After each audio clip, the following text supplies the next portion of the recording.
7-year development phase and moved towards high-volume manufacturing, the culmination of 27 years of design and development from its manufacturer, Lockheed Martin. 27 years of development crossing the finish line in the midst of a political power struggle in America. This is, after all, the most expensive weapon system in the history of humankind.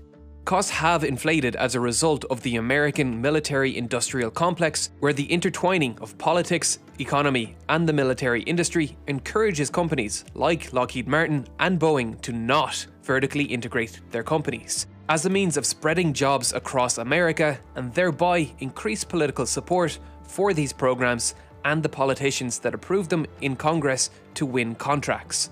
We could deep dive into these muddied waters of politics, but this channel is about engineering, and the development costs of the F-35 would be astronomical even without these issues. So let's explore the design of this plane and see whether its price tag is really worth it.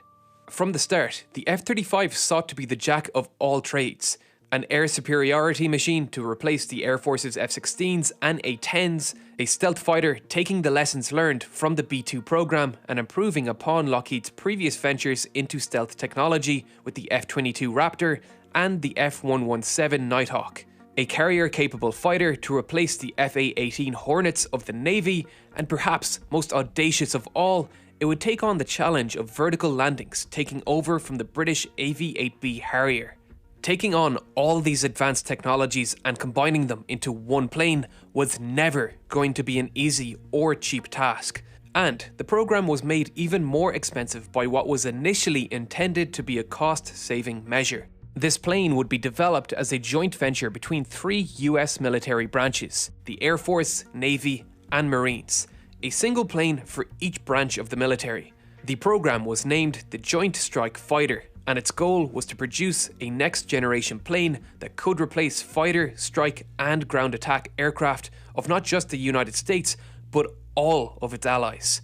Unlike the F-22 Raptor, which is a US Air Force exclusive plane, the F-35 would be commercially available. The Joint Strike Fighter program began life as a competition between McDonnell Douglas, Northrop Grumman, Lockheed Martin, and Boeing, with Lockheed and Boeing going on to develop prototype aircraft as finalists in the competition, both eager to win what was sure to be one of the most lucrative contracts they would ever sign. Boeing's aircraft, the X-32, was an odd-looking aircraft, featuring a massive single air intake that made it less VTOL and more VLOL. Its looks alone may have stopped it from winning this valuable contract, but what really held it back was Boeing's decision to create 2 prototype planes, one capable of supersonic flight and one capable of vertical takeoff, using the same vector thrust as the Harrier, which it was supposed to be replacing. The engine used in the Harrier is similar to a traditional jet engine in that it consists of a low-pressure compressor fan, a high-pressure compressor, a combustion chamber, a high-pressure turbine, and a low-pressure turbine. But its outlet nozzle placement is anything but traditional. 2 outlets are placed immediately after the low-pressure compressor, with another 2 ducting air from the higher-pressure turbines. In vertical thrust mode, the nozzles point downwards and allow the plane to balance precariously on these 4 columns of air. The Harrier was not an easy plane to control in this flight mode, and on more than one occasion, turbulence from its own downwash caused the plane to flip over onto the cockpit during landings, killing the pilot. A large part of these control issues can be attributed to the proximity of the control nozzles to the center of gravity of the plane, giving them less mechanical advantage to manipulate the plane's attitude. The Harrier did have small roll control nozzles on the tip of each wing, but the control for these were entirely manual, placing the incredibly unstable control mechanism into the hands of a human that needed to focus on various other factors when landing. The X-32 used many of the same techniques to achieve vertical thrust, but improved on many of the Harrier's shortcomings. Instead of using the same nozzles for cruise and direct lift, the X-32 would close valves for each when needed. In normal flight, the cruise nozzles would open, allowing the thrust of the jet engine to be directed efficiently through the rear of the aircraft. Then, during transition, this nozzle would close and force air through the direct lift nozzles. They placed larger roll control nozzles further from the plane's centre of mass and also employed a cold air screen placed just forward of the lift nozzles. This was intended to stop hot, turbulent air from the direct lift nozzles from entering the front intake, which was a massive issue for the Harrier as it landed. Jet engines need cold and smooth air to operate at maximum thrust, which was difficult to get when landing and directing the entirety of your thrust directly at the ground. Despite these improvements, Lockheed ultimately won the contract, impressing the Joint Strike Fighter program with their lift fan system. The engine thrust here, once again, exits a single exhaust nozzle during normal flight, but when the show begins, the X-35 was capable of some incredible transformer-like changes. Hatches opened on the top and bottom of the aircraft, revealing two contra-rotating fans. Another two little doors opened beneath the wings, exposing two additional exhaust ports that control the plane's roll. Finally, as the plane begins to slow down, the cruise nozzle would begin to pivot downwards, transitioning the remaining thrust of the jet engine from horizontal to vertical. The lift fan solved many of the same issues that plagued the Harrier. The lift fan produced the majority of the vertical thrust, and it did not heat up the air significantly in the process. The roll control had significantly more mechanical advantage and divvied the majority of the control over to a computer. Perhaps most influential in their success to winning the contract, this prototype was capable of both vertical landings and supersonic flight. This was the kind of innovation the Joint Strike Fighter program was looking for. The lift fan is essentially a turboprop engine like something you would find on an Osprey. The propellers are driven by a drive shaft connected to the jet engine turbines, which can be disengaged during normal flight. This means the lift fan is dead weight during cruise, but what it adds in weight it more than makes up for in lift. Combined, these propulsion methods can produce 185 kilonewtons of lift. The Harrier could only manage 106. This increase in direct lift capabilities was vital to making the F-35 a worthy successor to the Harrier, as one of the Harrier's greatest weaknesses was its limitations in maximum takeoff and landing weight. The Harrier, like the F-35B, mostly operated in short takeoff and vertical landing mode. The Harrier would point all four of its nozzles at about a 45-degree angle, allowing it to produce both horizontal and vertical thrust to take off from shorter runways. This allowed it to take off with considerably more weight than it could land with in a vertical landing. The empty weight of the F-35B may be 13,154 kilograms compared to the 6,340 kilograms of the Harrier, but it more than makes up for that with a maximum takeoff weight of 31,800 kilograms compared to the Harrier's 14,100 kilograms. That's an extra 11 tons of weight available to the F-35 for fuel and ammunitions, something the Harrier had little space for. So, the F-35 is more than a worthy successor to the Harrier, a plane which fetched about $24 million per unit in 1996, or about $39 million adjusted for inflation. So, incorporating VTOL to the F-35B was just one of many design challenges that pushed the price of the program up. Ironically, despite Boeing's dual prototype entry being a sticking point for the JSF program, the F-35 now comes in 3 variants, each tailored for different branches in the US military. The F-35A is customized for the US Air Force and as such has been designed to take off from conventional runways, allowing it to scrap much of the heavy equipment needed for the F-35B, the Marines variant. The Marines do not operate out of large aircraft carriers like the Navy, and as such, their ships, like the Wasp-class amphibious assault ship, have often been referred to as helicopter carriers, as no plane other than the Harrier or Osprey have been able to use them. This is not the case for the Navy, who have large aircraft carriers at their disposal. The final variant is the F-35C, which has been designed to satisfy the Navy's requirements, having wings that are about 40% larger than either of its sister variants, and its landing gear is much heavier and stronger. Both of these features were included to allow it to land and take off from aircraft carriers without the need for the vertical propulsion like the F-35B. The larger wings not only allow the F-35C to have the largest fuel capacity of the three, but also give it much better lift at slower speeds, making landings and takeoffs much easier on the deck of an aircraft carrier, while the heavier landing gear allows the plane to survive the rough landings associated with the arresting wire landings on aircraft carriers. The F-35C also incorporates folding wingtips to allow for neat storage inside the ship. This expansion into 3 variants has been a huge source of increased costs, and the program likely could have dramatically reduced on spending had it just designed 3 different planes for 3 different branches. Trying to squeeze the needs of these 3 military branches into a single airframe was never going to be an easy task for the R&D division of Lockheed Martin, and forced them to make some concessions in design that have limited them in other areas. The brunt of criticism directed at the F-35 is its shortcomings in dogfighting capabilities. Headlines of the F-35 losing simulated dogfights to Cold War era F-15s and F-16s grabbed many people's attention and were used to detract from the F-35's advancements. We only knew about these issues as a result of a report that leaked to the press. Let's take a look at that report to see what this test pilot thought about the F-35A he flew. The primary flaw this pilot highlighted was the F-35A's poor energy maneuverability, meaning the F-35A struggled to maneuver without expending a significant amount of its kinetic energy, which is a problem I discussed in more detail in my fighter jet instability video. The primary design aspect the pilot pins this on is the smaller wing area and the weaker afterburner thrust of the F-35 in comparison to the F-15E he was accustomed to.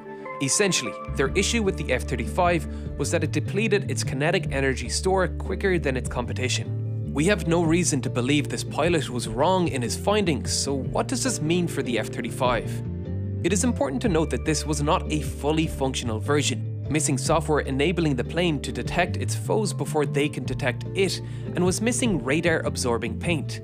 On top of this, the F-35 is not short of trained military aviators who praise the F-35, like US Marine Corps Major Dan Flatley, who helped design the combat training program for F-35 pilots, and he has chalked up these issues to old habits of pilots who have spent significant portions of their lives dedicated to older generation planes, which were designed with a different philosophy in mind. Since then, the F-35 has performed phenomenally in simulations, with reports up to 20-1 KDRs. Other pilots who have had more time to become accustomed to the F-35 had more positive things to say, like John Beasley, the chief test pilot of the F-35 with 22 years of experience as a test pilot at Lockheed Martin, and was involved in the development of the F-117 Nighthawk and the F-22 Raptor. He claims the F-35 can outmaneuver any US fighter except for the F-22, which was designed specifically as an air superiority machine and again is not available for purchase outside of America and actually has a higher unit cost than the F-35 at about $150 million. It's hard for me to make a judgment call on this because I have as little information as any other civilian. But honestly, outside of this one report, most pilots who have flown with the F-35 sing its praises. John Beasley also makes an important note. Air combat has always relied on stealth, whether it was World War I pilots diving from the sun at their backs or modern fighters using advanced radar masking design. Because in the grand scheme of things, in a dogfight, the real stat that matters is who sees and shoots first, and the biggest factor that contributes to that are the onboard sensors and stealth. The thing that really sets the F-35 apart is its suite of sensors and computer guidance systems, which have been integrated with the user interface of the aircraft unlike any other plane in the history of mankind, while sharing that information with the entire force. This is what truly makes this plane something to be feared, and it all starts with this, a little transparent faceted sensor suite containing the infrared imaging and tracking equipment of the aircraft. But those are not your typical windows. Those are made of sapphire, a notoriously expensive gemstone, one of the few materials that is both hard and durable, but also transparent to a broad range of wavelengths. The imaging data from these sensors can even be fed into the pilot's helmet visor, which has been enhanced with augmented reality technology. This helmet alone costs $400,000 and enables the pilot to look straight through the aircraft and see at night without having to wear clumsy night vision goggles. The helmet also feeds in data from the multitude of other sensors like the advanced high-frequency radar in the nose of the plane, along with data received from sensors from other aircraft and ground-based units. The data does not feed into the pilot's AR helmet unfiltered though. It passes through the onboard computer, which performs all the necessary filtering and data analysis and only presents the pilot with the information he really needs. This technology is so powerful that even an unarmed F-35 would greatly boost the combat effectiveness of its allies. But detection is just one step of that goal of shooting first. Not being detected is just as important. Incorporating stealth was just another design challenge and is likely the source of much of the unexpected costs. Let's first clear something up. Despite what you may have otherwise heard, stealth does not render a plane undetectable. Short of not physically existing, everything is detectable. If we can find and analyze planets billions of light years away, we can detect a plane flying directly overhead.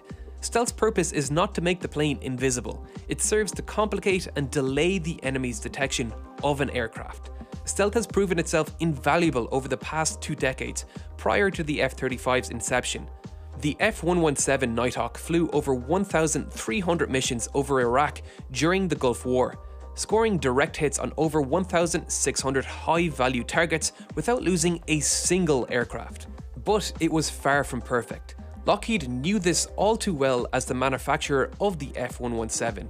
In 1999, a Nighthawk was infamously spotted by radar and subsequently shot down over Serbia.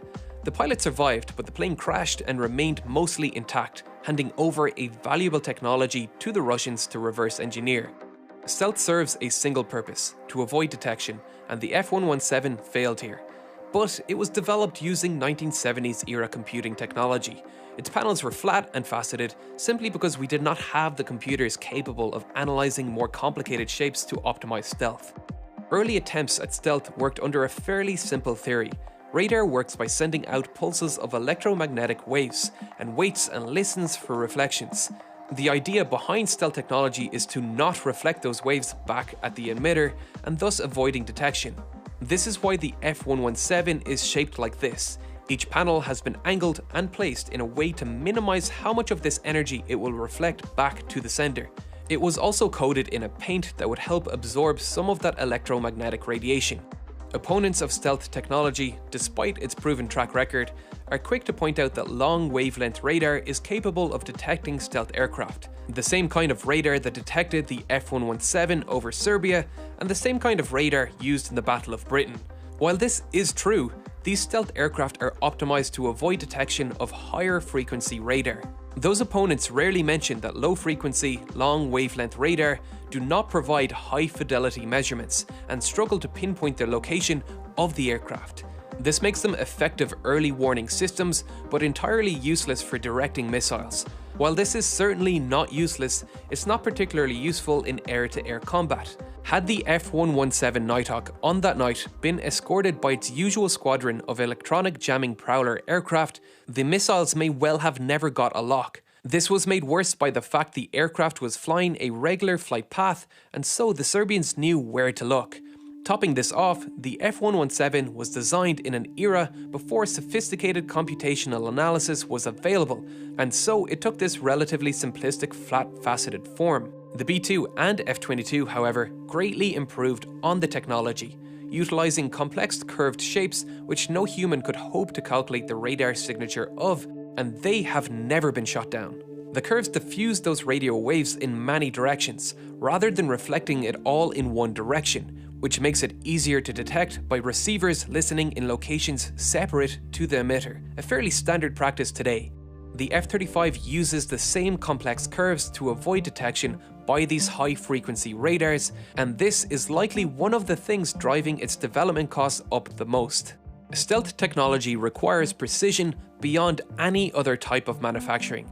This is manageable at small-scale production like that of the B-2 and F-22, which had very small production runs. The F-35, however, is expected to be a mass-manufactured aircraft that foreign allies with shallower pockets than the US military will be willing to pay for. Creating a manufacturing line that requires this level of precision was never going to be cheap. Panels cannot have gaps between them, they cannot be malformed, a single scratch on the radar-absorbing coating will require an entire repaint of the part. Small manufacturing defects have caused recalls on multiple occasions. Lockheed is only now starting to comfortably roll the plane off the assembly lines, and that is reflected in the lowering price of the aircraft. The latest batch of orders have reduced in cost by 5.4% for the F-35A, 5.7% for the B variant, and 11.1% for the F-35C, leaving us with a unit cost of $89.2 million for an F-35A, $115.5 million for an F-35B, and $107.7 million for an F-35C, with the F-35A expected to drop by a further 4.7% to $85 million by the end of 2019. This sounds like a shitload of money to the average person like me, but we get a clearer picture of these costs when comparing to other 5th generation fighters like the F-22 Raptor, which cost $150 million per unit, or even looking at the other aircraft it's going to be replacing. I think it's fair to say that we've established that the F-35 is a worthy successor to all of these planes, which individually come with their own hefty price tags. But the F-35 manages to combine the capabilities of all these aircraft into a single plane. Yes, the development costs of this plane have been astronomical. That cannot be denied. But much of that money has gone directly back into the American economy. Then, when you consider that the plane is expected to sell up to 4,600 units by the end of its lifetime, nearly identical to the total F-16 sales figures, this will inject more money into the American economy, considering a large sum of these orders will be from international exports. So, is the F-35 worth its $115.5 million price tag? As an Irish citizen, that's not for me to decide, but I can say one thing. This is a fascinating plane